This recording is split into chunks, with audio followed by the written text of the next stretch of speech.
All right, I wanted to run a demonstration of the speed test after installing this Wi-Fi card. Previously, I had a little USB adapter to get Wi-Fi, and it was only 12 megabits per second down and about 1 up. And the card is now installed in my computer. Let's run the speed test and see what we got now.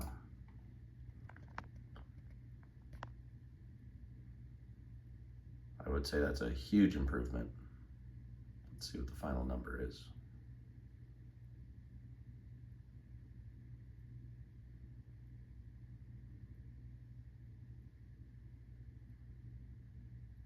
There you go, just for reference, 232 megabits per second down, 32, almost 33 up.